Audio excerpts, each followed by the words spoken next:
হযরত আবু হুরায়রা রাদিয়াল্লাহু তাআলা আনহু বলেন, যখন একজন মানুষকে কবরস্থ করা হয়, কবরে থাকাকালীন ব্যক্তির মর্যাদাকে আল্লাহ তাআলা বাড়িয়ে দেন। বলুন না সুবহানাল্লাহ। কবরে চলে গেছে ওই ব্যক্তি কি আর কোনো আমল করতে পারবে? কি বলেন, আমল করার কোনো সুযোগ আছে? কোনো সুযোগ নাই। কিন্তু বলা হচ্ছে, হাদিসে এসেছে, ওই ব্যক্তির মর্যাদাকে আল্লাহ তাআলা বাড়িয়ে দেন। তো বাড়িয়ে যখন দেন, ওই ব্যক্তি অবাক হয়ে যান। মাইয়াত অবাক হয়ে বলেন, আই রব্বি আইয়ু শাইইন হাযা, কয় আল্লাহ, আমাকে এই নেকিটা যে দেওয়া হলো, আমার যে মর্যাদাটা বাড়িয়ে দেওয়া হলো, এটা কোত্থেকে আসলো? বলুন না সুবহানাল্লাহ। তখন তাকে বলা হবে, ফায়ুকালু লিল মাইয়াতি ওয়ালাদুকা ইস্তাগফারা লাকা, ও আমার বান্দা, তুমি তো কবরস্থ হয়ে গেছো, তোমার তো আমলনামা বন্ধ হয়ে গেছে, কিন্তু তুমি যে নেককার সন্তান রেখে এসছো, ওই নেককার সন্তান আজকের ইসালে সওয়াব মাহফিলে গিয়ে তোমার জন্য দোয়া করেছে, তোমার জন্য গুনাহ মাফির জন্য ইস্তেগফার করেছে। এই জন্য আমি আল্লাহ সুবহানাহু ওয়া তাআলা খুশি হয়ে তোমার ছেলের, সন্তানের, তোমার আত্মীয় স্বজনের দোয়ার কারণে তোমার মর্যাদাটা বাড়িয়ে দিয়েছি। বলেন সুবহানাল্লাহ। তাহলে কবরে গেলে কবরস্থ ব্যক্তির জন্য দোয়া করলে উপকার আছে কি নাই? সকলকে বলতে হবে আছে কি নাই। এখন যারা কবর জিয়ারত ঠেকায়, তারা কি মাইয়েতের পক্ষে না বিপক্ষে? তারা কি উম্মতের পক্ষে না বিপক্ষে? তারা আলেম নয়, তারা জালেম। ঠিক কিনা বলেন? ইসালে সব আছে কি নাই? আছে কি নাই? কোরআন কারিমেও আছে, অসংখ্য আয়াতে দলিল আছে। আমি দেখতে পেলাম এই মাহফিলটা একটা বাজারের মাঝে। তো এই পাশে দেখেন, আমাদের এই মাহফিলের চেয়ে বড় মাহফিল মনে হয় এই কি বলে, এই ব্যানারের, এই কাপড়ের এই পাশে হচ্ছে। দেখেন, আমি কথা বন্ধ করি, আওয়াজ পাওয়া যায়। আছে কি নাই আওয়াজ? ওনারা কি ওখানে আর একটা মাহফিল করে নাকি? কি বলেন? আজকের এই মাহফিলকে কেন্দ্র করে আল্লাহর কসম করে আমি বলছি, মুসনাদে আহমদের হাদিস, এই মাহফিলের প্যান্ডেল বানানো হয়েছে এই জায়গায়। যে কয়জন মানুষ এখানে উপনীত হয়েছেন, আপনারা সমবেত হয়েছেন, এই কয়জন মানুষকে কেন্দ্র করে আমার আল্লাহ সুবহানাহু ওয়া তাআলা আকাশে একজন নূরের ফেরেশতা তৈরি করে রেখেছেন। একজন নূরের ফেরেশতাকে আল্লাহ তাআলা দায়িত্ব দিয়ে রেখেছেন। ওই ফেরেশতা আপনাকে আমাকে সুসংবাদ শোনাচ্ছেন। বলুন সুবহানাল্লাহ। কি সে সুসংবাদ? যখন আপনারা এখানে এসেছেন, কোরআন এবং সুন্নাহ থেকে কিছু আলোচনা শুনতেছেন, এ অনুযায়ী নিজের জীবনকে গড়ার জন্য যখন এখান থেকে বের হয়ে যাবেন, আলোচনা শেষ করার পরে ওই আকাশের ফেরেশতা ডাক দিয়ে বলবেন, ও আল্লাহর বান্দারা, তোমরা এই জায়গায় সমবেত হয়েছিলে আল্লাহ তাআলার ভালোবাসায়, আল্লাহর হাবিবের ভালোবাসায়, কোরআন এবং সুন্নাহ থেকে আলোচনা শোনার জন্য। সুতরাং কুমু মাগফুরান লাকুম, তোমরা শুনে নাও, তোমাদের উপরে আল্লাহ সুবহানাহু ওয়া তাআলা খুশি হয়ে তোমাদের জীবনের তামাম গুনাহ খাতাগুলোকে ক্ষমা করে দিয়েছেন। বলুন সুবহানাল্লাহ। আপনার আমার গুনাহ আছে কি নাই? সবাই বলেন আছে কি নাই? এই গুনাহগুলো ক্ষমা করার জন্য এই মাহফিলের ময়দানে আসতে হবে। ঠিক কিনা বলেন? এই মাহফিলের প্যান্ডেলের বাহিরে আপনি যতক্ষণ থাকেন এই ফজিলত আপনি পাবেন না। ঠিক কিনা বলেন?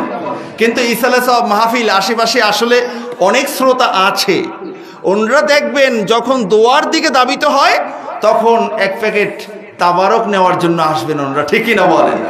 ওনারা আছেন ওই মাসালায়, রোজা রাখি নাই কিন্তু ইফতারি না করে জাহান্নামে কে যায়? ঠিক কিনা বলেন? তোর ও শুনি নাই, মাহফিলে যাই নাই ঠিক, কিন্তু তাবারক না খাইয়া পোড়া কপাল হয় কে? তার চেয়ে তাবারক খাইতে যাই। ঠিক কিনা বলেন? তোমরা শুধু তাবারকই পাবা, এর আগের যে সফলতা এবং সুসংবাদ, এটা ওই সমস্ত মানুষের তাকদিরে জুটবে না। ঠিক কিনা বলেন? সুতরাং বন্ধুরা আমার, আমরা যারা মুসলমান, আমরা পরকালে বিশ্বাসী, আমরা কবর, হাসর, মিজান, সিরাতে বিশ্বাসী। আমাদেরকে মরতে হবে, আমাদের পরকাল আছে। যেই ব্যক্তির পরকাল আছে, পরকালে যেই ব্যক্তি জান্নাতে যেতে চায়, জান্নাতে থাকতে চায়, দুনিয়াতে যেই জায়গায় জান্নাতের বাগান বলে ঘোষণা দিয়েছেন আমার আপনার নবী, ওই জান্নাতের বাগানে আসতে হবে কি হবে না? ভাইয়ের আমার, এজন্য আশেপাশে যারা আছেন, ছোট ছোট সোনামণিরাও যারা তোমরা আছো, আমি বিনীতভাবে অনুরোধ করব সকলকে, বিশেষ করে আজকের এই আপনাদের এখানে এই বছরে একটা মাহফিল হয়, এই মাহফিলের এই মার্কেটের দোকানে অনেক মানুষ বসা আছে, চায়ের দোকানে যারা বসা আছেন, বিভিন্ন জায়গায় যারা বসা আছেন, আজকের দিনের জন্য কমপক্ষে 1 ঘন্টা আগে একটু দোকানটা বন্ধ করা, অথবা যে ভাই যান মাহফিলের ময়দানে চলে যান ওখানে গিয়ে কি বলে শোনেন, এমন একটু উপদেশ দেওয়া যায় না আজকের দিনের জন্য? যায় কি যায় না? নাকি দোকানে অনেক লস হয়ে যাবে? না বন্ধুরা আমার, লাভ লস দেওয়ার মালিক আমার আল্লাহ, ঠিক কিনা বলেন? আমার আগে আলোচক কত সুন্দর আলোচনা করছেন, এবং আজকের এই মাহফিলের যিনি সভাপতি, দেশ ও বিদেশে লক্ষ লক্ষ ওলামায়ে কেরামদের ওস্তাদ, আমরা ওনাকে, আপনারা তো বলেন মাহবুব হুজুর, কিন্তু আমরা ওনাকে বলি ডক্টর সাহেব হুজুর। হুজুর তো ডক্টর, ঠিক কিনা বলেন? আমরা ডক্টর সাহেব হুজুর বলতেই আমরা আমাদের মহলে আমরা এই হুজুরকেই চিনি।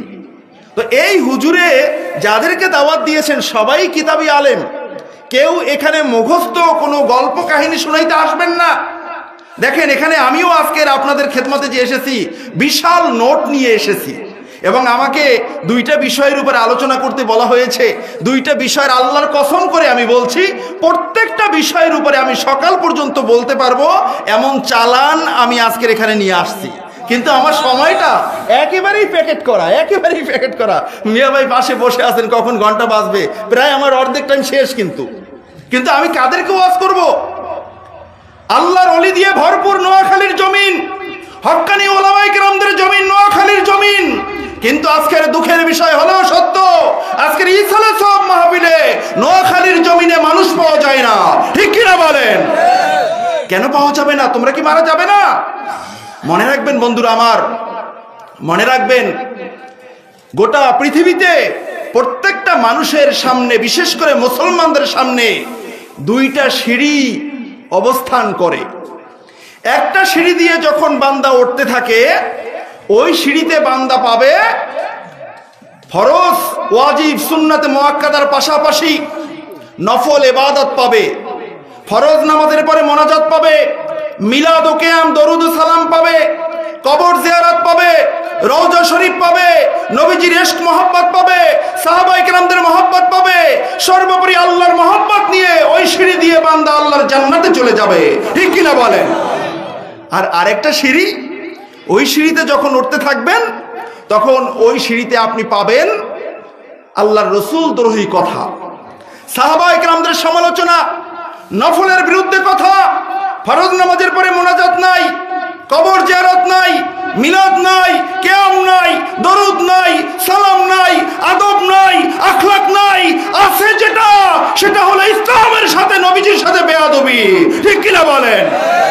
ওই সিঁড়িতে আপনি হাঁটতে থাকবেন, সর্বশেষ কদম আপনি দিবেন, আল্লাহর জাহান্নামে চলে যাবেন। একটু জোরে সরে বলেন না নাউযুবিল্লাহ। আপনারা কি রাগ করছেন? এই কারণে আজকের ইসালে সাহাবার মাহফিলে মানুষ হয় না, মানুষ হয় তাফসিরুল কোরআন মাহফিলে। আর আজকের তাফসিরুল কোরআন মাহফিলে যারা ওয়াজ করে, ওই সমস্ত মুফাসসিরিন কিরামগণ, আমার পরিচিত এমন মুফাসসির আছে যারা দেশের স্বনামধন্য মুফাসসির, কিন্তু আলেম পাশও করে নাই। বিশ্বাস করবেন কিনা জানি না, ওয়াজের জগৎটা বড় ভয়াবহ জগৎ, ওয়াজের জগৎটা বড় ভয়াবহ জগৎ। এই কারণে আমার নূর নবীজি নূরের জবান মুবারকে বলে দিয়েছেন, কাল হাসর ময়দানে 3 ব্যক্তিকে আল্লাহ তাআলা সর্বপ্রথম জাহান্নামে নেবেন। তার মাঝে এক ব্যক্তি হলো আলেম, যেই আলেম গোটা দুনিয়ায় বসে ওয়াজ করছে, নসিহত করছে, কিন্তু কিচ্ছু আল্লাহ রাসূলের জন্য করে নাই। সবটা করছে জনগণের, কি বলে, ফেসবুকে লাইক পাওয়ার জন্য, জনগণের লক্ষ লক্ষ টাকা হাতিয়ে নেওয়ার জন্য, নারায়ে তাকবীর পাওয়ার জন্য, ঠিক কিনা বলেন? বন্ধুরা আমার, এই জন্য আসুন আমরা যারা আশেপাশে বসে আছি, আমরা খুব দ্রুত মাহফিলের ময়দানে এসে বসে যাই। আমি বলছিলাম যে এখান থেকে যখন বের হয়ে যাবেন, আল্লাহর ফেরেশতা আকাশে বসে বলতে থাকবেন যে তোমাদের গুনাহ খাতাগুলো ক্ষমা করে দেয়া হয়েছে, তোমরা এখান থেকে পাপ মুক্ত হয়ে নিষ্পাপ হয়ে চলে যাও। বলুন না সুবহানাল্লাহ। শুধু এখানেই শেষ নয়, বরং ওই ফেরেশতা হাদিসের পরবর্তী অংশ আমার নূর নবীজি বলেছেন, পরবর্তী অংশ যেটা বলেন সেটা হলো কদ বুদ্দিলাস সাইয়্যাতুকুম হাসানাত। বলুন সুবহানাল্লাহ। ওই ফেরেশতা ডাক দিয়ে বলবেন যে ও বান্দা, মাহফিলের ময়দানে এসেছিলে, তোমার গুনাহগুলো আল্লাহ ক্ষমা করে দিয়েছেন ঠিক, কিন্তু যতগুলো গুনাহ, যেই ব্যক্তি যতগুলো গুনাহ নিয়ে এখানে আসছেন, ওই গুনাহগুলোকে নেকির দ্বারা বদলাইয়া আপনার আমল নামায় সওয়াব বানাইয়া আল্লাহ তাআলা দান করে দিয়েছেন। বলুন না সুবহানাল্লাহ। কত লাভ, কি লাভ! এর চেয়ে লাভের জায়গা আর কোথায় পাবেন? ঠিক কিনা বলেন? আসলাম গুনাহ নিয়ে, গুনাহগুলো মাফ হলো, যতগুলো গুনাহ আছে সেই পরিমাণ নেকি আপনার আমার আমল নামায় আল্লাহ তাআলা দান করে দিয়েছেন। সবশেষে যখন মোনাজাত করে যাবেন ওই পরিমাণ নেকি নিয়ে এখান থেকে বাসায় চলে যাবেন। বলুন না সুবহানাল্লাহ। খুশি না বেজার? সবাই বলেন খুশি না বেজার? বেশি না কম? যারা বেশি বেশি খুশি একটু তাকবীর দিতে হবে। নারায়ে তাকবীর, নারায়ে রিসালা, আরো জোরে নারায়ে রিসালা। আজকের মাহফিল কবুল হোক, কবুল হোক। আজকের মাহফিল আমরা চাই কি চাই না? ভাইরা আমার, আমাকে বিষয় দেয়া হয়েছে ইসালে সওয়াবের উপরে কথা বলতে। তো ইসালে সওয়াবের উপরে আমি অনেক সময় আমি কাটিয়ে দিছি ভূমিকাতেই প্রায়। আমি শুধুমাত্র আপনাদেরকে একখানা হাদিস শোনাবো।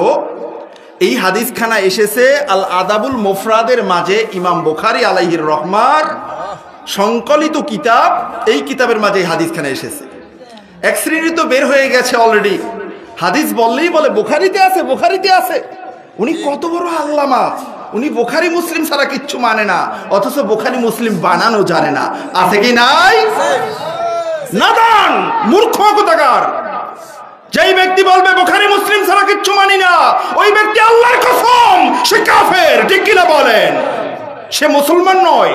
লক্ষ লক্ষ হাদিস সে অস্বীকার করে সে কাফের হয়ে গেছে। ঠিক কিনা বলেন? বুখারীতে থাকলে মানবা, এই বুখারীতে হাদিস আছে ইসালে সওয়াবের ব্যাপারে। আন আবি হুরায়রা রাদিয়াল্লাহু তাআলা আনহু قال তুরফাউ লিল মাইয়িতি বাদা মাউতি দারাজাতুহু ফায়াকুলু আই রাব্বি আইয়ু শাইইন হাযা। হযরত আবু হুরায়রা রাদিয়াল্লাহু তাআলা আনহু বলেন, যখন একজন মানুষকে কবরস্থ করা হয়, কবরে থাকাকালীন ব্যক্তির মর্যাদাকে আল্লাহ তাআলা বাড়িয়ে দেন। বলুন না সুবহানাল্লাহ। কবরে চলে গেছে ওই ব্যক্তি কি আর কোনো আমল করতে পারবে? কি বলেন, আমল করার কোনো সুযোগ আছে? কোনো সুযোগ নাই। কিন্তু বলা হচ্ছে, হাদিসে এসেছে, ওই ব্যক্তির মর্যাদাকে আল্লাহ তাআলা বাড়িয়ে দেন। তো বাড়িয়ে যখন দেন, ওই ব্যক্তি অবাক হয়ে যান। মাইয়াত অবাক হয়ে বলেন, আই রব্বি আইয়ু শাইইন হাযা। কই আল্লাহ, আমাকে এই নেকিটা যে দেওয়া হলো, আমার যে মর্যাদাটা বাড়িয়ে দেওয়া হলো, এটা কোত্থেকে আসলো? বলুন না সুবহানাল্লাহ। তখন তাকে বলা হবে, ফায়ুকালু লিল মাইয়াতি ওয়ালাদুকা ইস্তাগফারা লাকা। ও আমার বান্দা, তুমি তো কবরস্থ হয়ে গেছো, তোমার তো আমলনামা বন্ধ হয়ে গেছে, কিন্তু তুমি যে নেককার সন্তান রেখে এসছো, ওই নেককার সন্তান আজকের ইসালে সওয়াব মাহফিলে গিয়ে তোমার জন্য দোয়া করেছে, তোমার জন্য গুনাহ মাফির জন্য ইস্তেগফার করেছে। এই জন্য আমি আল্লাহ সুবহানাহু ওয়া তাআলা খুশি হয়ে তোমার ছেলের, সন্তানের, তোমার আত্মীয় স্বজনের দোয়ার কারণে তোমার মর্যাদাটা বাড়িয়ে দিয়েছি। বলেন সুবহানাল্লাহ। তাহলে কবরে গেলে কবরস্থ ব্যক্তির জন্য দোয়া করলে উপকার আছে কি নাই? সকলকে বলতে হবে আছে কি নাই। এখন যারা কবর জিয়ারত ঠেকায়, তারা কি মাইয়েতের পক্ষে না বিপক্ষে? তারা কি উম্মতের পক্ষে না বিপক্ষে? তারা আলেম নয়, তারা জালেম। ঠিক কিনা বলেন? ইসালে সওয়াব আছে কি নাই? আছে কি নাই? কোরআন কারীমেও আছে, অসংখ্য আয়াতে দলিল আছে, বলার সুযোগ নেই, কারণ আমাকে আরেকটা বিষয়েও কিছু কথা বলতে হবে। তাহলে বুখারী শরীফের হাদিসের মাধ্যমে পাইলাম, সন্তানের দোয়ার মাধ্যমে কবরস্থ পিতামাতার মর্যাদা আল্লাহ বাড়িয়ে দেন। সুবহানাল্লাহ বলেন। এটাই তো ইসালে সওয়াব, এটাই তো ইসালে সওয়াব। ইসালে সওয়াব মানে কি? আপনি কোনো একটা নেক আমল করলেন, এই নেক আমলের সওয়াবটা আপনি মৃতদের কাছে পৌঁছে দিলেন, যে আল্লাহ, আমি যে আমলটা করলাম, এই আমলের সওয়াবটা আপনি নূর নবীজির ওসিলায় অমুকের, আমার পিতা, আমার মাতা, আমার দাদা দাদি, আমার নিকটস্থ আত্মীয় স্বজনদের আমল নামায় অথবা রুহের কাছে আপনি পৌঁছে দেন। এটাই তো হলো ইসালে সওয়াব। ঠিক কিনা বলেন? ইসালে সওয়াব হাদিসে আছে কি নাই? কোন হাদিসে বলেন সবাই, কোন হাদিসে?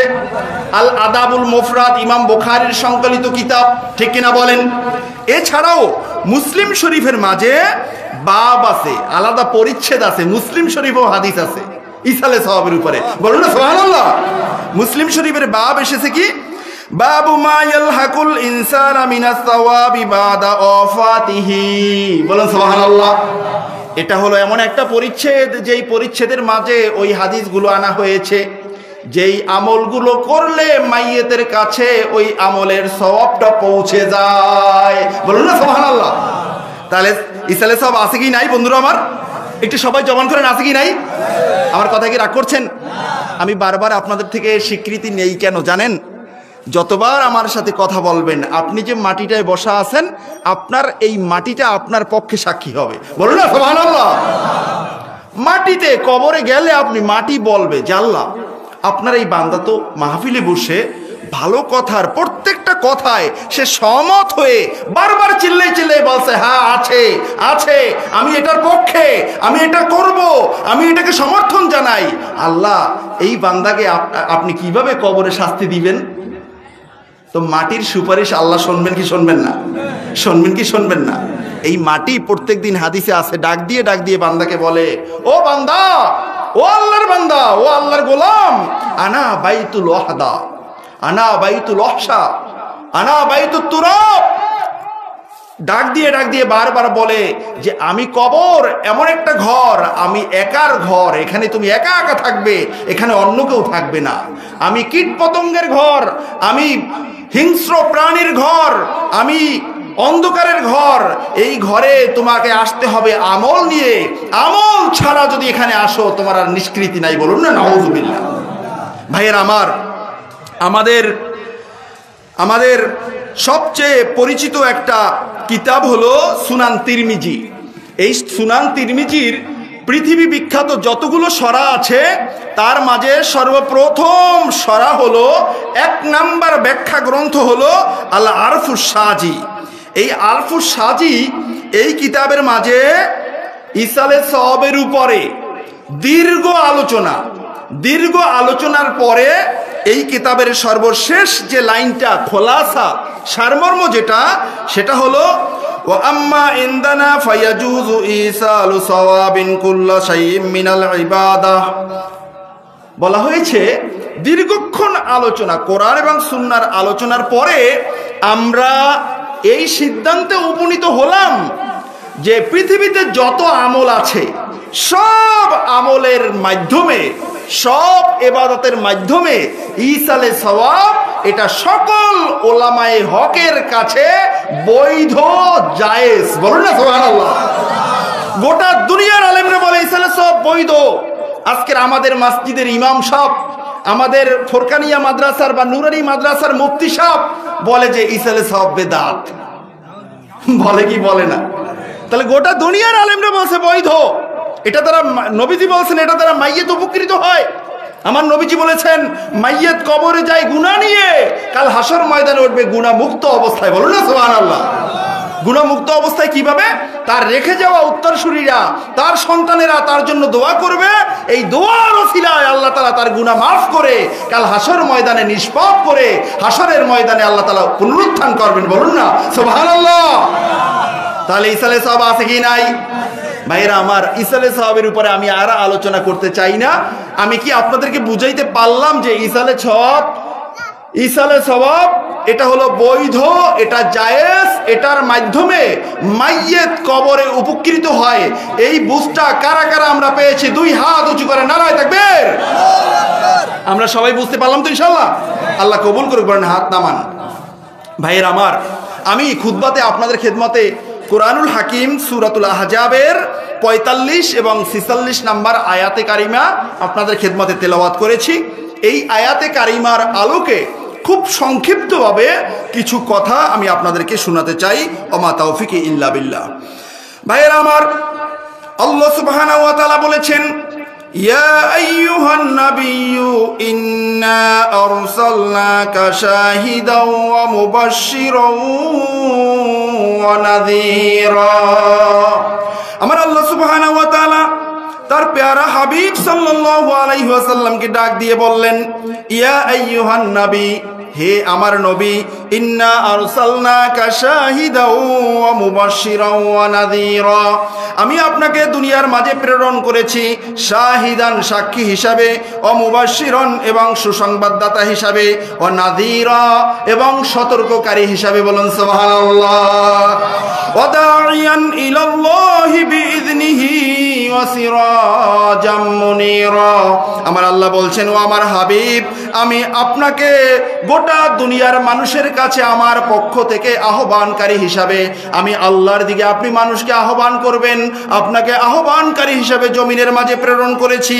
ও সিরাজাম মুনীরা, এবং উজ্জ্বল প্রদীপ হিসাবে, উজ্জ্বল আলোকবর্তিকা হিসাবে আমি জগতের মাঝে আপনাকে প্রেরণ করেছি। বলুন সুবহানাল্লাহ। ভাইয়ের আমার, এই আয়াতে কারিমার মাঝে আপনার আমার নবীর মোট 6খানা গুণের কথা বলা হয়েছে। সুবহানাল্লাহ বলবেন না? কয়খানা? 6খানা গুণের কথা বলা হয়েছে। সর্বশেষ যেটা বলা হয়েছে, ও সিরাজাম মুনীরা, ও আমার হাবিব, আমি আপনাকে গোটা দুনিয়ার মানুষের জন্য আপনাকে চেরাগ হিসাবে, উজ্জ্বল প্রদীপ হিসাবে প্রেরণ করেছি। বলুন সুবহানাল্লাহ।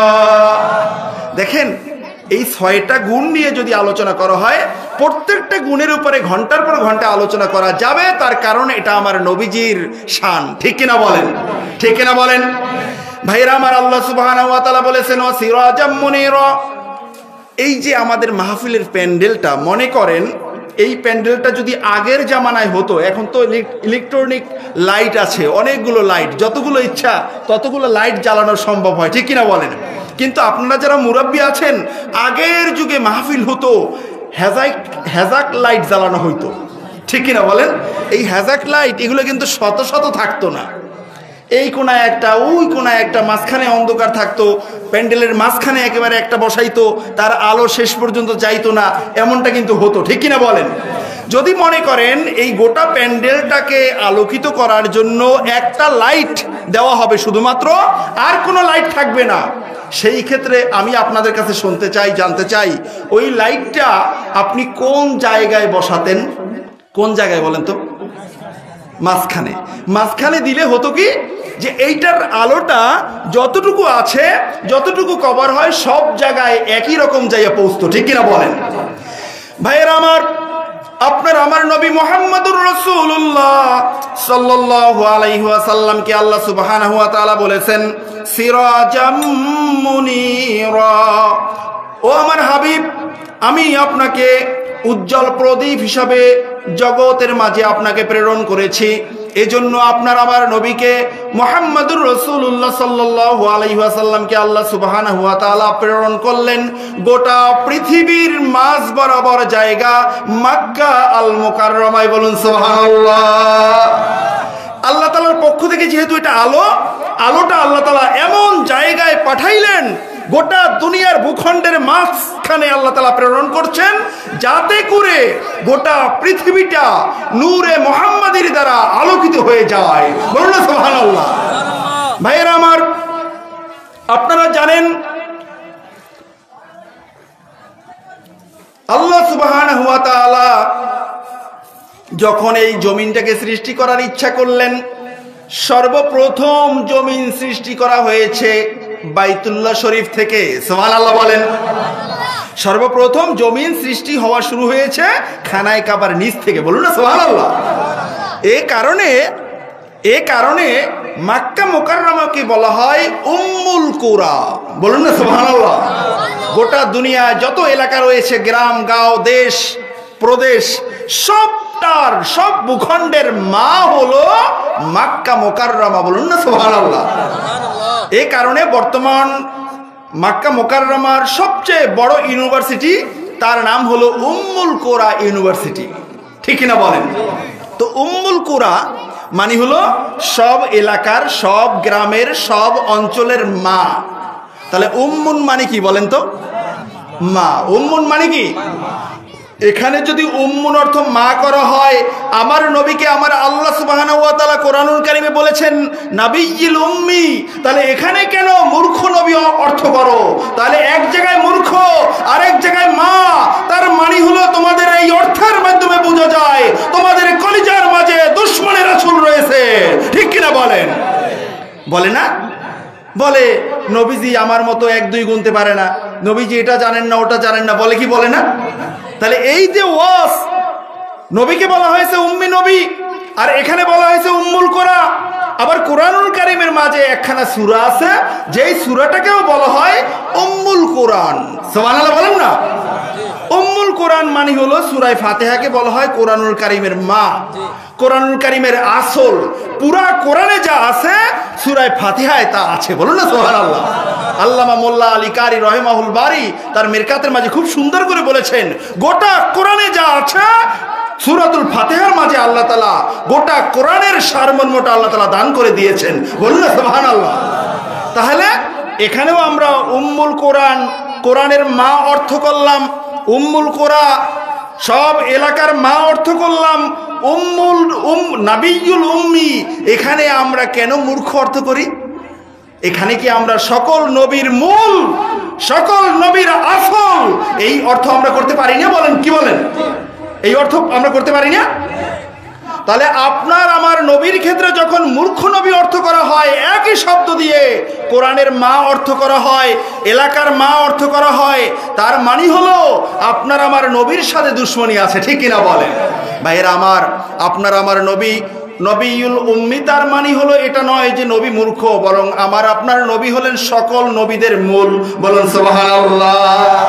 আলমে আরওয়ায় বসে আমার আল্লাহ সুবহানাহু ওয়া তাআলা যখন সকল রুহুদের মাঝ থেকে কিছু রুহুকে বাছাই করে আল্লাহ সুবহানাহু ওয়া তাআলার সামনে নিয়ে এসে আমার আপনার নবীকে দেখিয়ে বলতেছেন, ও রুহু জগতের রুহুরা, তোমরা দেখো উনি হলেন আমার হাবিব, যদি তোমরা আমার হাবিবকে মানো তাহলে আমি তোমাদেরকে নবুয়তি দান করব, বলুন সুবহানাল্লাহ।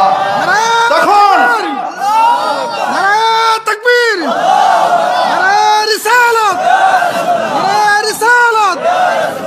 ভাইয়েরা আমার, তখন ওই নবীরা যখন বলেছিলেন যে হ্যাঁ রব, আমরা সকলে মেনে নিলাম আপনার হাবিবকে, তখন আপনার আমার রব আল্লাহ সুবহানাহু ওয়া তাআলা বলেছিলেন, জালতুকুম মিনাল আম্বিয়া, যেহেতু আমার হাবিবকে মেনেছো সুতরাং আমি তোমাদেরকে নবুয়তি দিয়ে দিলাম, বলুন না সুবহানাল্লাহ। তাহলে ওই অন্যান্য নবীরা আমার নবীর কারণে নবুয়তি পেয়েছেন, ঠিক কিনা বলেন? জোরে বলেন, ঠিক কিনা? আমার আল্লাহকে কেউ চিনতেন না। রুহু জগতে নবীদের রুহু, গাউস, কুতুব, ওলি, আবদাল সকলের রুহু এক জায়গায় ছিলেন, কিন্তু আমার আল্লাহ সুবহানাহু ওয়া তাআলা যখন বলেছিলেন আলাস্তু বিরব্বিকুম, আমি কি তোমাদের রব নই, তখন ওই রুহু জগতে কোটি কোটি রুহুরা সবাই নীরব নিস্তব্ধ। ওই নীরবতাকে ভঙ্গ করে সর্বপ্রথম যিনি বালা বলেছিলেন তিনি আর কেউ নন, আপনার আমার নবী রহমাতুল লিল আলামিন, বলুন সুবহানাল্লাহ। বর্ণনার ভিতরে এসেছে, তাফসিরের মাঝে এসেছে যে যখন আমার নবী আপনার নবী বালা বলেছেন, তখন তার পরবর্তীতে নবীজির বালা শুনে নবীরা সর্বপ্রথম বালা বলেছিলেন, সুবহানাল্লাহ বলেন। তাহলে আল্লাহকে চিনেইছেন তো আপনার আমার নবী, ঠিক কিনা বলেন? এখন যারা বলে আমাদের মাদ্রাসায় আইসে নবীজি উর্দু ভাষা শিখছে, নবীজি 1 2 3 গুনতে পারেন না, নবীজি মূর্খ নবী, তাহলে আলমে আরোহায় বসে বালা বলতে হবে বা দিয়া লাম দিয়া, এটা তোমার কোন দাদাই শিখাইছিল, ঠিক কিনা বলেন? আমার নবী পৃথিবীতে এসেই বলছেন, বুইস্তু মুআল্লিমান, আমি তোমাদের শিক্ষক হিসেবে প্রেরিত হয়েছি। আর দুনিয়ায় বসে 2-4 পৃষ্ঠা পড়ে মুফতি হয়েছে, মুহাদ্দিস হয়েছে, ডক্টর হয়েছে, অমুক হয়েছে, তমুক হয়েছে, এখন আমার নবীর ইলম নিয়ে প্রশ্ন তোলে, ঠিক কিনা বলেন? তাহলে যেই ছাত্র ওস্তাদকে মানে না, ওইটা তো হলো বেয়াদব, ঠিক কিনা বলেন?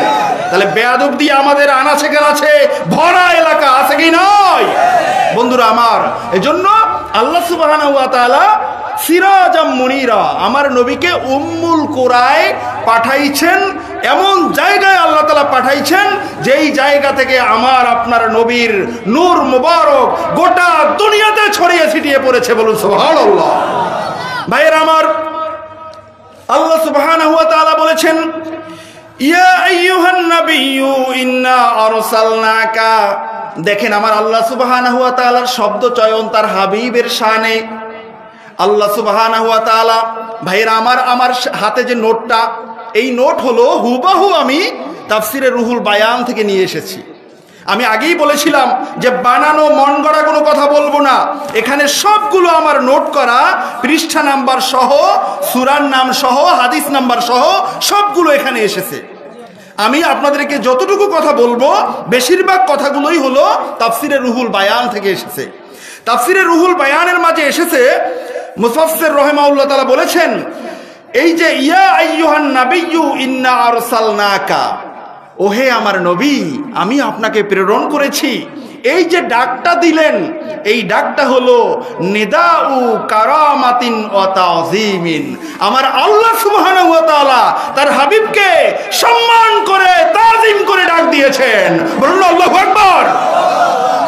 যেখানে আমার আল্লাহ সুবহানাহু ওয়া তাআলা, নারায়ে তাকবীর, নারায়ে রিসালাত, নারায়ে রিসালাত, যেখানে আমার আল্লাহ সুবহানাহু ওয়া তাআলা নিজেই তার হাবিবকে সম্মান দিয়ে ডাক দিয়েছেন, ১৬ লক্ষ পয়গাম্বরের মাঝে ২৫ জন নবীর নাম কোরআনুল কারিমে পাওয়া যায়। আমার নবী ছাড়া অন্য অন্য নবীদেরকে ডাক দিতে আল্লাহ সুবহানাহু ওয়া তাআলা নাম নিয়ে নিয়ে ডাক দিয়েছেন। এই ওয়াজ সহজ ওয়াজ, এগুলো আপনারা সব জায়গায় শুনেন। এই জায়গায় মুফাসসির রাহিমাহুল্লাহ তাআলা বলেছেন নিদাউ কারামাতিন ওয়া তাযীমিন। আমার আল্লাহ সুবহানাহু ওয়া তাআলা এই জায়গায় ইয়া আইয়ুহান নাবিয়্যু বলে ডাক দিয়ে নবীজির সম্মান বাড়িয়ে দিয়েছেন, নবীকে সম্মানের সাথে ডাক দিয়েছেন, তাজিমের সাথে ডাক দিয়েছেন। এরপরে আল্লাহ সুবহানাহু ওয়া তাআলা বলেছেন ডাক দিয়ে শাহিদান, ও আমার হাবিব আমি আপনাকে সাক্ষী হিসাবে প্রেরণ করেছি। বলুন সুবহানাল্লাহ। এই শাহিদান এই কথাটার ব্যাখ্যায় আল্লামা ইসমাইল হাক্কি রহিমাহুল্লাহ তাআলা উনি খুব সুন্দর করে বলেছেন, অনেক বিশাল ব্যাখ্যা এটার। আমি ছোট্ট একটা কথা আপনাদেরকে শোনাচ্ছি।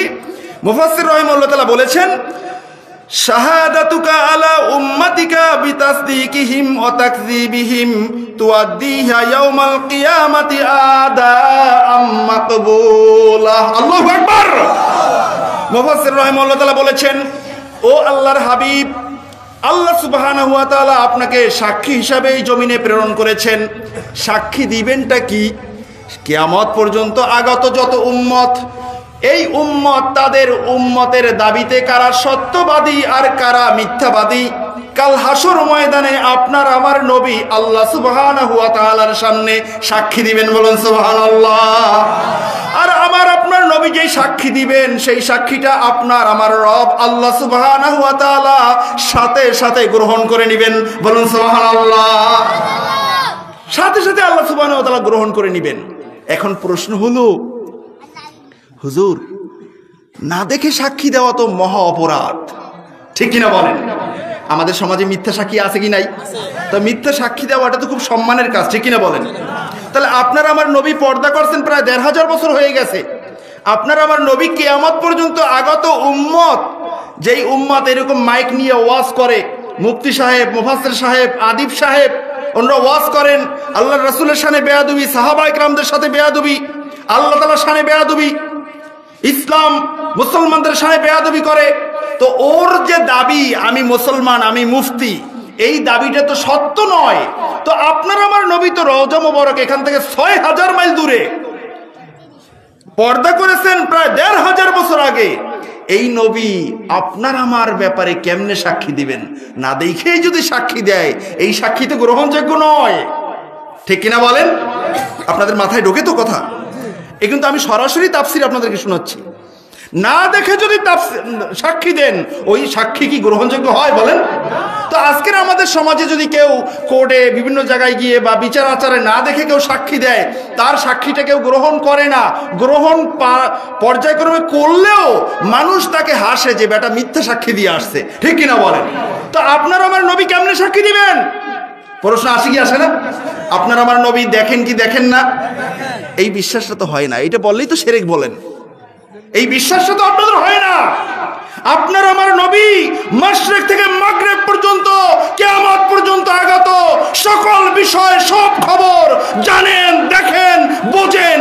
এই কথাটা বললেই তো আপনি আমাকে শিরকের ফতোয়া দেন, ঠিক কিনা বলেন? অথচ মুসলিম শরীফের হাদিস, মুসলিম শরীফের হাদিস, নবীজি আমার বলেছেন, উম্মতেরা আমার, তোমরা কিয়ামত পর্যন্ত যারা আমার উম্মত আসবে তোমরা যে কোনো জায়গায় বসে যে কোনো ধরনের নেকের কাজ করো না কেন, আমি নবী রওজা শরীফ থেকে সেটা দেখতে পাই। আরো জোরে বলেন সুবহানাল্লাহ। আর যে কোনো জায়গায় বসে যত ছোট গুনাহের কাজ করো না কেন, আমি নবী সেটাও দেখতে পাই। এত আসতে বললেন সুবহানাল্লাহ। এখন দেখেন এই হাদিসের মাঝে উদাহরণ দেওয়া হয়েছে কত ছোট নেকের কাজ আমার নবী আপনার নবী দেখতে পান। নবীজি আমার বলেছেন, তোমরা যখন রাস্তা দিয়ে হাঁটো, রাস্তায় হাঁটতে গেলে রাস্তার মাঝে একটা ইটের চাকা, একটা কলার ছোলা অথবা একটা ডাল অথবা একটা কাঁটা পড়ে আছে, মানুষের হাঁটতে কষ্ট হয়। এই জিনিসটা তুমি হাত দিয়ে অথবা পা দিয়ে ধাক্কা দিয়ে তুমি রাস্তার পাশে ফেলে দিলে, এটা একটা নেকের কাজ না? ইমানের যতগুলো শাখা রয়েছে সবচেয়ে আদনা, সবচেয়ে সর্বশেষ শাখা হলো এটা, ইমাতাতুল আদা আনিত তরিক, রাস্তা থেকে কষ্টদায়ক বস্তু ফেলে দেওয়া। আমার আপনার নবী রাহমাতুল লিল আলামিন বলছেন, আমি রওজা শরীফে বসে দেখি ডাক্তার কোন এলাকার কোন মানুষটা রাস্তা থেকে এই কষ্টদায়ক বিষয়টাকে সরিয়ে ফেলছে। বলুন না সুবহানাল্লাহ। বিশ্বাস হয় কি হয় না? সবাই বলেন বিশ্বাস হয় কি হয় না?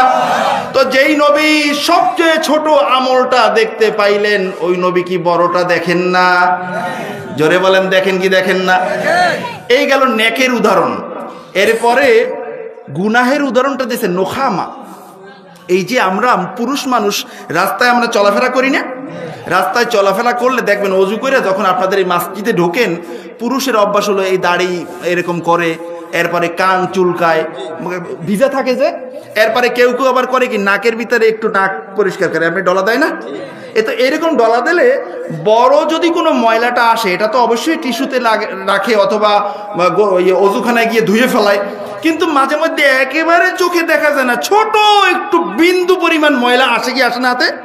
তা আসলে এটা কি ফালাইতে জানলায় যায় নাকি যেখানে আছে ওখানে ছাড়িয়ে দেয়? যেখানে আছে ওখানে, এই ছোট দেখা যায় না, ফালাই দিস। এইটা মসজিদে করা ঠিক হয় না, এটা একটা গুনাহের কাজ, এটা মাকরুহ। আমার আপনার নবী রাহমাতুল লিল আলামিন, আমার আল্লাহ সুবহানাহু ওয়া তাআলা তাকে শাহিদান বানিয়েছেন, ওই কাজটা গুনাহের কাজটা পর্যন্ত আমার নবী আপনার নবী রওজা শরীফে বসে দেখতে পান। বলুন না আল্লাহু আকবার। তাহলে যেই নবী এত ছোট গুনাহের কাজটা রওজা শরীফে বসে দেখেন, ওই নবী আপনার আমার বড় বড় গুনাহের কাজগুলা দেখেন কি দেখেন না? ও বন্ধুরা আমার জোরে বলেন দেখেন কি দেখেন না? এই বিশ্বাস যদি কোনো উম্মতে মুহাম্মাদির থেকে থাকে, ওই উম্মতটা নামাজ না পড়ে কেমনে ঘুমায়? আপনার আমার নবী দেখেন কি দেখেন না? বলেন জোরে বলেন দেখেন কি দেখেন না? এরপরে আবার শুকটান দেয় আছে কি নাই? আবার পাতলাতা খায় আছে কি নাই? তো যেই উম্মত এটা বিশ্বাস করে যে আমার আপনার নবী দেখতে পান, আমি কি কাজ করছি, ওই উম্মত কিভাবে রাতে বা দিনে গুনাহের কাজ করে, ঠিক কিনা বলেন? আপনাদের এই মসজিদের ইমাম সাহেব যিনি অথবা খতিব সাহেব যিনি, এই এলাকার কোনো যুবক যদি সিগারেট খাওয়ার অভ্যাস থাকে, ওই যুবকটা কখনো ওই ইমাম সাহেবের সামনে খতিব সাহেবের সামনে সিগারেট ধরায় না, কয় হুজুর আছে, ঠিক কিনা বলেন? তো আপনার এলাকার হুজুরকে বা খতিব সাহেবকে সম্মান দিয়ে যদি আপনি তার সামনে সিগারেট না খান, মোবাইলে বিভিন্ন ধরনের গেম না খেলেন, অথবা তাস না খেলেন, অথবা বিভিন্ন ধরনের অন্যায় কাজ মিথ্যা না বলেন, গালিগালাজ না করেন, আপনি আমি উম্মত, আপনার আমার কলিজার ভিতরে যদি এই বিশ্বাস থেকে থাকে যে আমার নবী আমার সকল হারাকাত সাকানাত, আমার নড়াচড়া কাজকর্ম সবগুলো রওজা মুবারক থেকে দেখতে পান, ওই উম্মত কি কোথাও বসে একটা গুনাহের কাজ করতে পারে কি পারে না? ভাইয়েরা আমার, কিন্তু আমরা করি কি করি না? তার মানে হলো ওই বিশ্বাসটা অন্তঃকরণে নাই যে আমার আপনার নবী সব দেখেন, ঠিক কিনা বলেন? ওই বিশ্বাস যদি থেকে থাকতো তাহলে অবশ্যই এই বান্দা অন্যায় করতে পারতো না, ঠিক কিনা বলেন? বন্ধুরা আমার, এতক্ষণ যা শুনাইলাম সব হলো হাদিস তাফসির। আমি একটা বাস্তব ঘটনা শোনাবো। আমার ওস্তাদজি চিনবেন, নোয়াখালী মাইজদিতে শফিপুর, আমি একটা মাহফিলে গত বছর গিয়েছিলাম শফিপুরে। ওখানে আমাকে মাহফিলের পরে আমাকে খাবার খাওয়ার জন্য যেই ঘরে নিলেন, তো ওখানে আমি তাদেরকে যে কোনো কারণেই হোক মামা ডাকি। তো আমাকে বললেন যে মামা, একটা ঘটনা শুনে আমি খুব অবাক হয়ে গেলাম। তারা কিন্তু আমাদের মতো এত ইসালে সওয়াবে বিশ্বাসী নয়। এবং আমাকে সর্বপ্রথম আরও 3 বছর আগে দাওয়াত দিয়েছিলেন, ওনারা সিরাতুন নবী মাহফিল করছেন। ওনারা বলেন যে হুজুর ওনারা আমার মসজিদের মুসাল্লি, মূলত ঢাকাতে আমি যেখানে জুমা পড়াই ওই জায়গার মুসাল্লি। আমাকে বলছেন যে হুজুর এই কিসের মিলাদুন নবী টবি, এগুলো আমরা মানি না, আমরা সিরাতুন নবী করি, এ কারণে আপনার আলোচনা খুব ভালো, এ কারণে আপনাকে দাওয়াত দিছি। আমি বলছি যে আলহামদুলিল্লাহ, খুব ভালো, সিরাতুন নবী করছেন, খুব ভালো, আমি যাবো ইনশাআল্লাহ। তো আমি গিয়ে মিলাদুন নবী কি সিরাতুন নবী কি দুইটা যখন বুঝাইলাম, তখন যেই লোকে আমাকে এই কথা বলছে আমরা মিলাদুন নবী করি না সিরাতুন নবী করি, ওই লোকেই সামনে দাঁড়াইয়ে বলতেছে হুজুর আমরা তো এমন আগে কোনোদিন বুঝি নাই, বলুন না আল্লাহু আকবার। তো ওনারই ভাই আমাকে মামা ডাকে, আমিও তাকে মামা ডাকি, আমাকে বলছে যে হুজুর ইসলাম এখনো আছে, ইসলাম সত্য, আমার নবী সত্য। আমি বললাম মামা কি পাইলেন এত করে বলেন, কি ঘটনা কি বলেন তো আমাকে। পরে বলতেছে হুজুর আমি ঢাকাতে পুরান ঢাকায় থাকি, পুরান ঢাকাতে থাকি, ওখানে একটা মসজিদে জুমা পড়ি। একদিন জুমার নামাজের আলোচনা শেষ করতে না করতেই খতিব সাহেব বলতেছেন যে আজকের আমাদের সামনে আমাদের একজন মুসাল্লি কিছু কথা বলবে, আপনারা কি একটু শুনবেন? তো পাবলিক বলছে হ্যাঁ শুনবো। এখন হুজুরের আলোচনা বন্ধ করে ওই মুসাল্লিকে আলোচনা করতে দিয়েছে।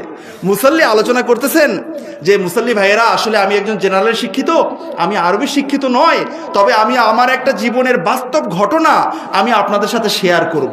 এই যে করোনার আগের ঘটনা, এটা উনি একজন পাইলট,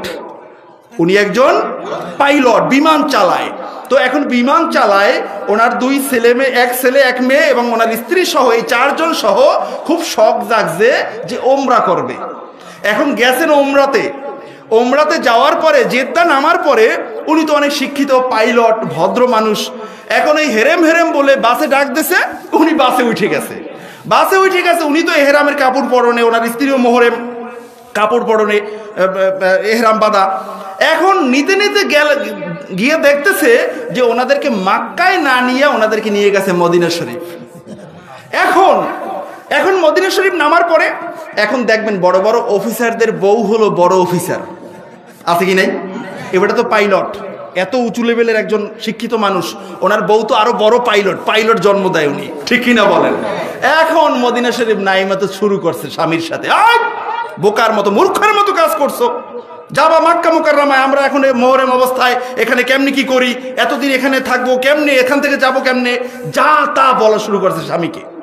স্বামী কি করবে, স্বামী ডোমেস্টিক হইয়া স্বামী বলতেছে দেখো একটু চুপ করো, আমরা তো মদিনা শরীফে আসছি, এখানে তো আমাদের আসার কথা।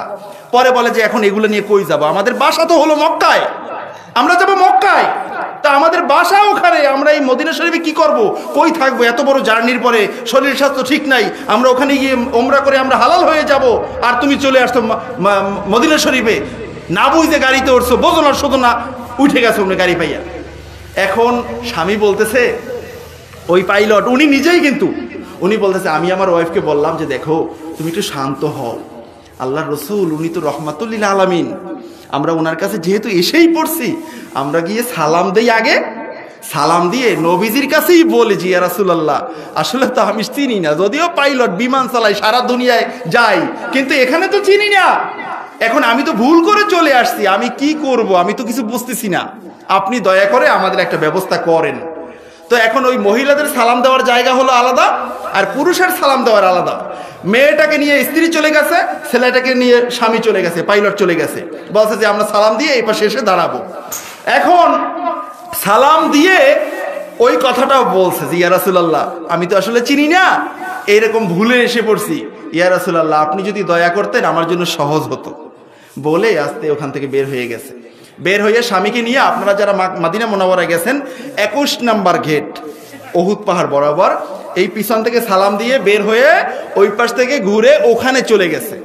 ওখানে চলে যাওয়ার পরে দেখতেছে ওই পাশে কিন্তু বাস চলে, যে দেখা যায় হাইওয়ের বাস চলে দেখা যায়। এখন চিন্তা করতেছে যে এই বাসে হয়তোবা মক্কা মুকাররমায় আমরা চলে যাব। এখন কেমনে বাসে উঠবে, কোন জায়গায় বাসের স্ট্যান্ড, এগুলো তো জানা লাগবে। এখন একটু দাঁড়াইছে, কি করি চিন্তা করতেছে। ইতিমধ্যেই দেখতেছে খালি পায়ে জুব্বা পরনে খালি মাথায় একটা লোক উস্কো খুস্কো হয়ে কি যেন খুঁজতেছে। আল্লাহর কসম করে আমি বলছি, ওনার মুখে আমি যেভাবে শুনছি সেটাই আমি বলছি। কি যেন খুঁজতেছে। হঠাৎ করে সামনে এসে, এই পাইলটের সামনে এসে আয়েশা ওনার নাম জিজ্ঞাসা করছে। এখন উনি তো আরবি আর উনি তো ইংরেজি, উনি ইংরেজি বোঝে পাইলটে, আর উনি তো আরবি বোঝে, উনি তো আর ইংরেজি বোঝে না।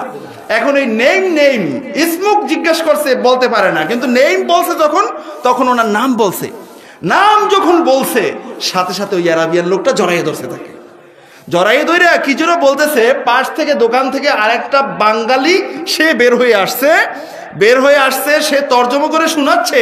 আরাবিয়ান লোকটা বলতেছে যে ভাই তুমি কে? আমি বহু বছর ধরে কান্নাকাটি করছি, আমি জানি হায়াতুন নবী, নবীজির জিয়ারত পাওয়া সম্ভব। আমি নবীজির কাছে বারবার আবেদন করি, প্রত্যেকদিন রওজা মোবারকে আসি, আমি নবীজির কাছে বলি ইয়া রাসূলুল্লাহ আমি আপনাকে দেখতে চাই। আজও নবীজি আমার সাথে দেখা দেন নাই।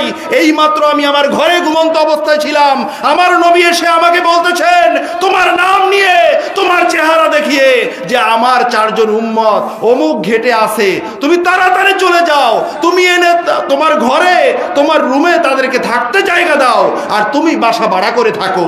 বলুন আল্লাহু আকবার, আল্লাহু আকবার। ভাইয়ের আমার, উনি এই কথা বলার পরে বলতেছে ভাই তোর জুতাটা দে, আমি তোর জুতায় চুমা খাবো। বলুন আল্লাহু আকবার। এখন 4 জন ব্যক্তি, 4 জনকে নিয়ে রওনা হয়েছে। ওই পাইলটও এই কথা শোনার পরে উনি একটু আবেগে আপ্লুত হয়ে পড়ছেন, আবেগবান হয়ে পড়ছেন। উনি ওনার লাকিজ একটা থুয়েই চলে রওনা হয়েছে। আরাবিয়ান লোকটা বলতেছে ওই যে লাকিজটা, ওটা কার? ওটা তোমার না? বলছে হ্যাঁ এটাও আমার। পরে বলছে ওটা নাও। পরে এটা নিয়ে তার বাসায় গেছে, তখন জিজ্ঞাসা করলো যে এই লাকিজটা যে আমার, তুমি এটা কেমনে বুঝলা? পরে কয় ভাই বিশ্বাস করো, তোমার চেহারা, তোমার এই 2 বাচ্চার চেহারা আমাকে নবীজি দেখিয়ে দিয়েছেন, তোমার সাথে যে সবুজ কালারের একটা লাকিজ আছে এটাও আমাকে নবীজি দেখাইয়ে দিয়েছেন। আল্লাহু আকবার। আমার নবীর কাছে সাহায্য চাইলে কি শিরক হয়? আরো জোরে বলুন শিরক হয়? আমার নবীর কাছে সাহাবায়ে কেরাম সাহায্য চেয়েছেন, আমার নবীর কাছে সাহাবায়ে কেরাম সাহায্য চেয়েছেন। সময় থাকলে আমি রেফারেন্স সহ আপনাদেরকে শুনাইতাম। আর আজকে রওজা মোবারকে যাইতে না করে আছে কি না এই সমস্ত অপদার্থ? ভাইয়ের আমার নবীজির এই সাহায্য পেয়ে ওই লোকটা বললেন যে তারপরে আমরা বাসায় গেলাম, আমাদেরকে খাবারের ব্যবস্থা করে দিলেন।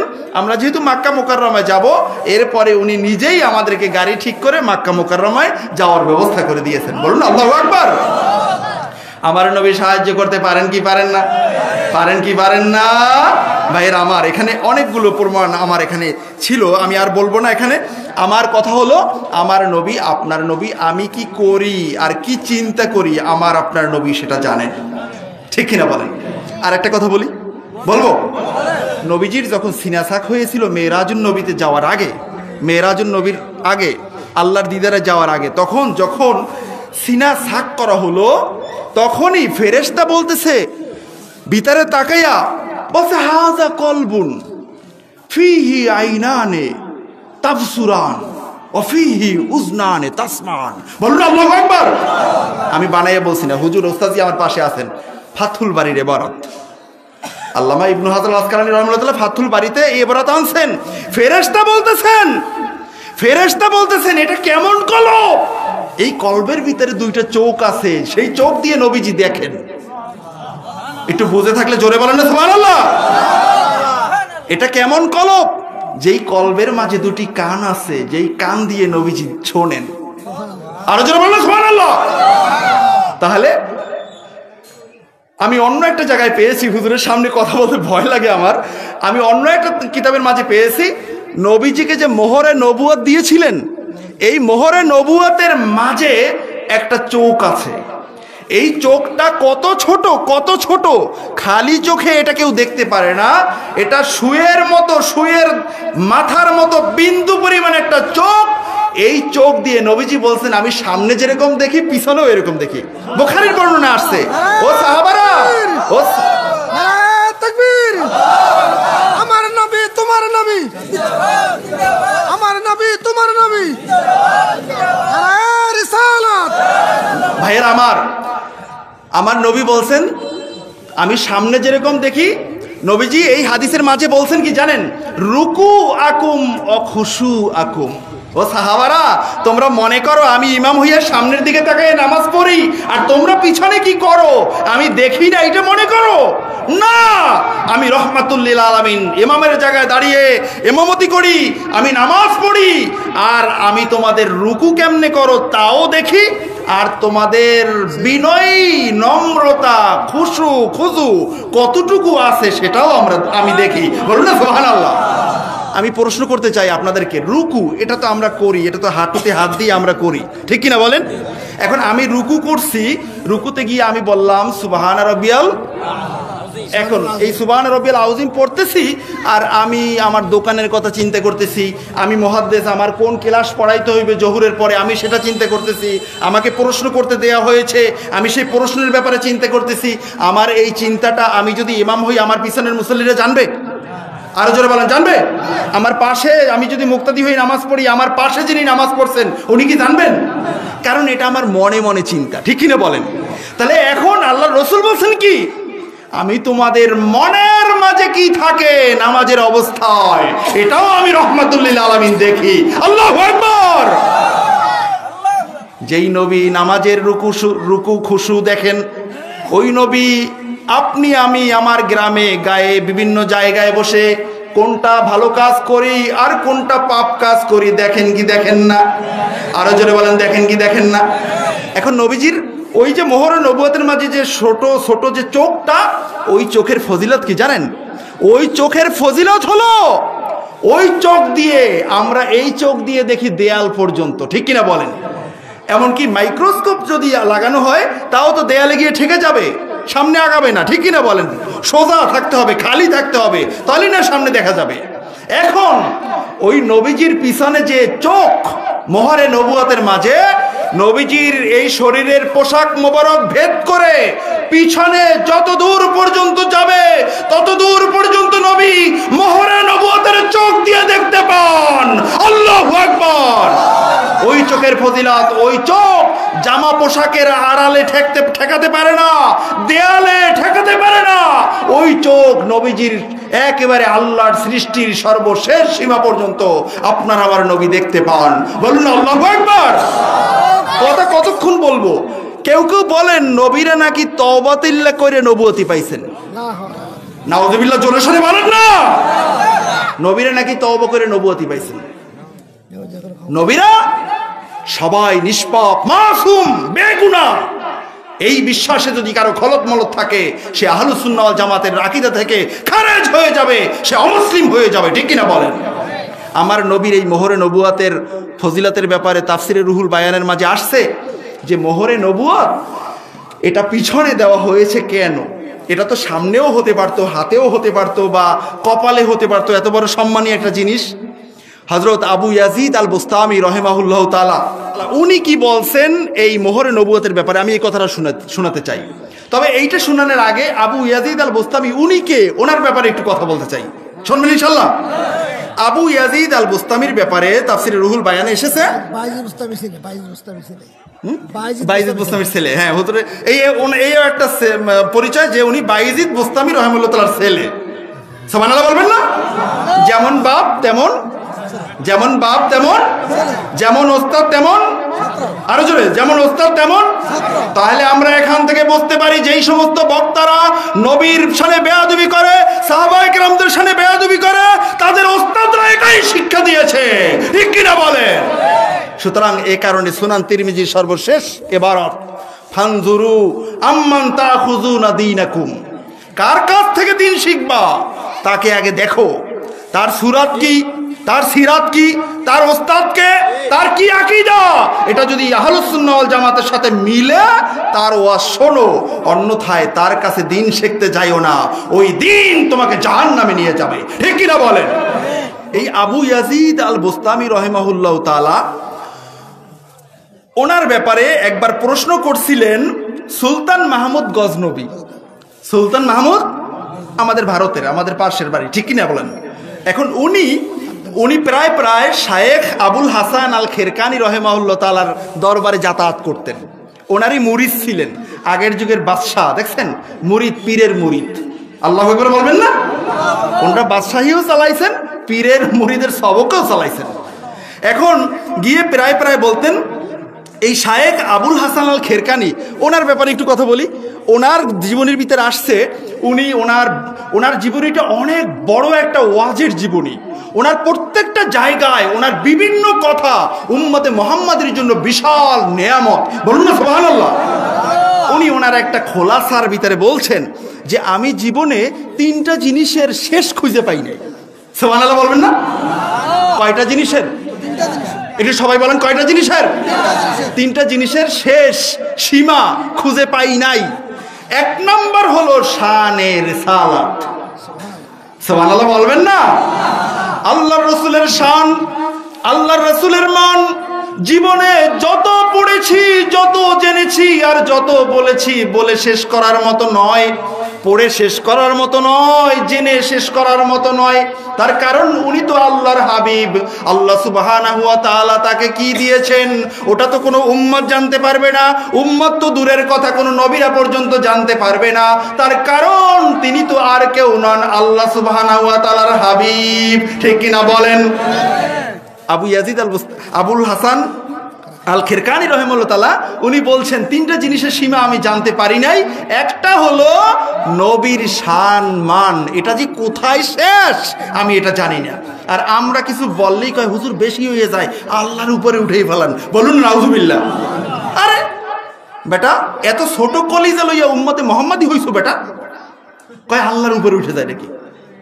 আল্লাহর রাসূলকে শুধু আল্লাহ বলা যাবে না, আর সব বলা যাবে, বলুন আল্লাহু আকবার। বলুন হুজুর আজকে সব শিরকে, আমার ওস্তাদ যেহেতু কাছে আছেন আমি কথা বলতে খুব সাহস পাচ্ছি, কারণ ভুল হইলে পরে উনি বলবেন আবার। রউফুর রহিম এখানেই আছে, আমার এখানে এই নোটের মাঝেই আছে। এই রউফুর রহিম আমার আল্লাহ সুবহানাহু ওয়া তাআলার নাম। জিব্রাইল আমিন, জিব্রাইল আমিন পাহাড়ের প্রহরীদার ফেরেশতা সহ এসে নবীজির কাছে, যে কোনো বড় একটা ঘটনা, আমি ঘটনার দিকে যাব না, সব শেষ কথা না, সময় শেষ, আরো আলোচনা আছে, সব শেষ কথা বলছেন, ইয়া রাসূলুল্লাহ, ইয়া হাবিবাল্লাহ, আল্লাহ তাআলা সত্যি সত্যি আপনাকে রউফুর রহিম যে নাম দিয়েছেন তার বাস্তবতা আমি জিব্রাইল আর আমি পাহাড়ের ফেরেশতা আজকের পেয়েছি, বলুন আল্লাহু আকবার। আজকের পেয়েছি রউফুর রহিম। তাহলে আবু ইয়াজিদ শায়েখ আবুল হাসান আল খেরকানি রাহিমাহুল্লাহ তাআলা বলছেন দ্বিতীয় যেটার আমি সীমা পাই নাই সেটা হলো আমার নফসের তাকাজা। নফসের শেষ সীমা যে কোথায়, এটা চাহিদা যে কত দূর, এটা আমি জানি না, এটা আমার জানা নাই। তার কারণ দেখেন না, যার বাড়ি একটা আছে বাড়ি আরেকটা লাগে, গাড়ি একটা আছে আরেকটা লাগে, আছে কি নাই? দেখেন না যুদ্ধ, বর্তমান দুনিয়া যে যুদ্ধ চলতেছে সবগুলো হলো জমি বাড়াও, জায়গা বাড়াও, দেশ বাড়াও, প্রভুত্ব বাড়াও, চেয়ারের ক্ষমতা বাড়াও, ঠিক কিনা বলেন? তাহলে এই নফসের শেষ কোথায় আমি আবুল হাসান আল খেরকানি আমি এটা জানি না। তৃতীয়টা বলবো? তৃতীয়টা হলো ইলমে মারিফাতের শেষ কোথায় আমি আবুল হাসান আল খেরকানি সেটা জানি না। আল্লাহু আকবার বলেন না। ইলমে মারিফাত, এখন ইলমে মারিফাত তো নাই। ইলমে মারিফাতের মার্কাজ যারা খুলছে তাদের অধিকাংশ জায়গায় এমন আছে ওটা ইলমে মারিফাতের মার্কাজ নয়, ওটা মাইর খাওয়ার মার্কাজ, ঠিক কিনা বলেন? নামাজ নাই, রোজা নাই, হজ নাই, জাকাত নাই, পর্দা নাই, মিলাদ নাই, দরুদ নাই, সালাম নাই, কিচ্ছু নাই, শুধুমাত্র লক্ষ লক্ষ মুরিদ নিয়ে বসে আছে কি নাই বন্ধুরা আমার? তাহলে এই 3টা জিনিসের হক কোথায় এটা আবুল হাসান আল খেরকানি রাহিমাহুল্লাহ তাআলা উনি জানেন না। এখন দেখেন এই সুলতান মাহমুদ গজনবী উনি একবার শায়েখ আবুল হাসান খেরকানি রাহিমাহুল্লাহ তাআলার কাছে গিয়ে বলেন যে হুজুর আপনার কাছে আমি একজন ব্যক্তি সম্পর্কে একটু জানতে চাই, সেটা কি?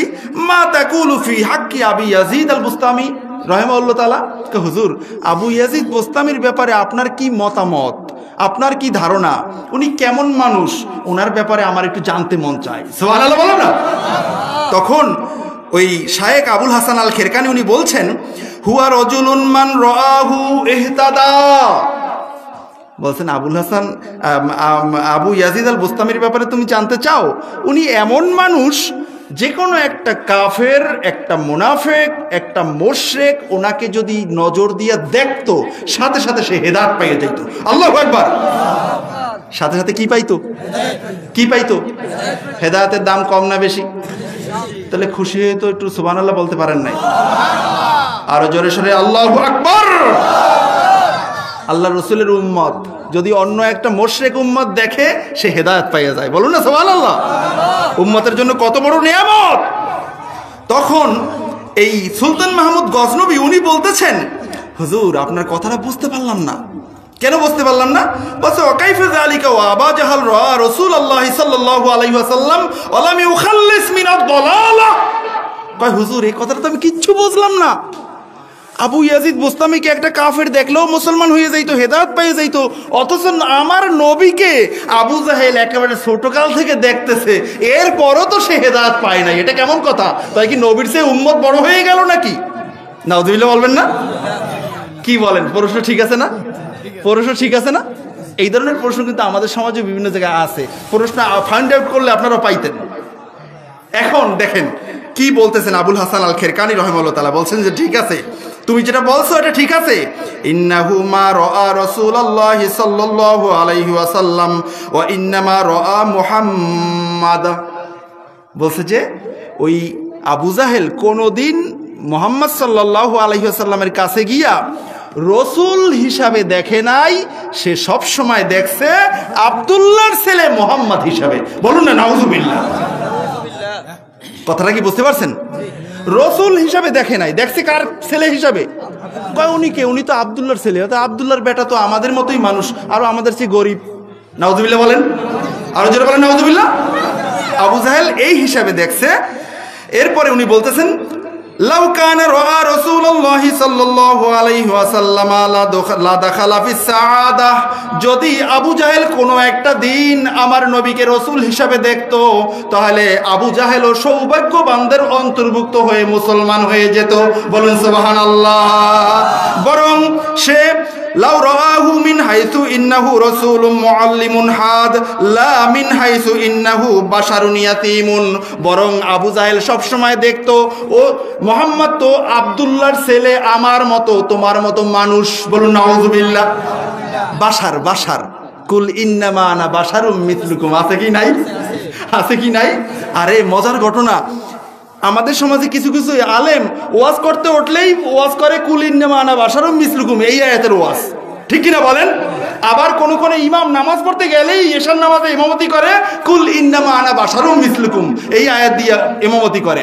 তার মানে হলো তার মনের ভিতরে হলো নবী তো আমার মতো মানুষ, সুতরাং আমার চেয়ে বেশি সম্মান দেওয়া যাবে না, সম্মান দিলেও সর্বোচ্চ আমার বড় ভাইয়ের মতো অথবা আমার পিতার মতো, এর চেয়ে বেশি দেওয়া যাবে না, ঠিক কিনা বলেন?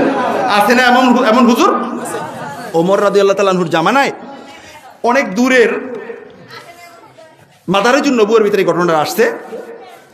অনেক দূরে একজন ইমাম নিয়োগ দিয়েছেন, ইমামটা ভালোই এলেম কালামে ভালোই ছিল, কিন্তু হঠাৎ করে ওই এলাকা থেকে একজন মুসাল্লি এসে ওমর রাদিয়াল্লাহু তাআলা আনহুর কাছে বললেন যে হুজুর আমিরুল মুমিনিন, আপনি যে আমাদেরকে ইমামটা নিয়োগ দিলেন, ইমামটা সব দিকে ভালো, কিন্তু তার একটা অভ্যাস, বদ অভ্যাস হলো সে প্রত্যেক দিন ফজরের নামাজে ইমামতি করে আবাসা সূরা দিয়া। কোন সূরা? আবাসা সূরা। বন্ধুরা আমার, আল্লাহর কসম করে বলছি, কোরআনুল কারীম যে কোনো আয়াত দিয়ে সূরা দিয়ে আপনি নামাজ পড়েন হবে, কিন্তু মনের ভিতরে দুশ্মনী রেখে কোনো আয়াত দিয়ে নামাজ হবে না, ঠিক কিনা বলেন?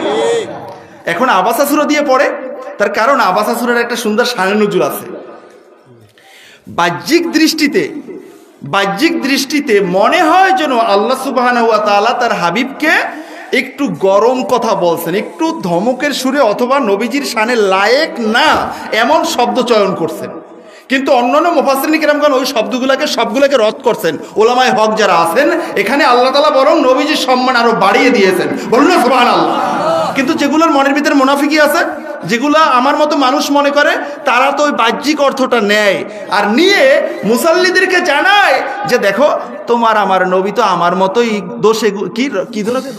দোষে গুণে মানুষ না।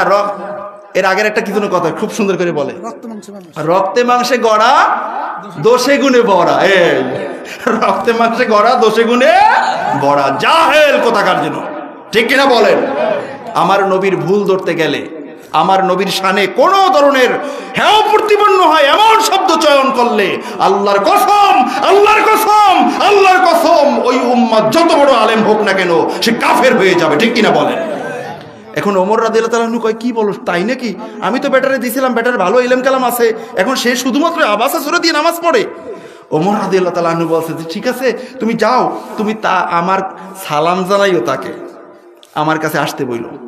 এখন কয়েকদিন পরে যখন উনি গিয়ে বলছে যে হুজুর, আপনাকে তো আমিরুল মুমিনিন সালাম জানাইছে, এখন আমাদেরকে যদি এখানে কেউ থাকে যে এই মুহূর্তে প্রধানমন্ত্রী সালাম জানাইছে, কালকে সকাল 9টায় তাকে দেখা করতে বলছে, মানে সংসদ ভবনে, তাহলে উনি কি আর মাহফিলে থাকবে?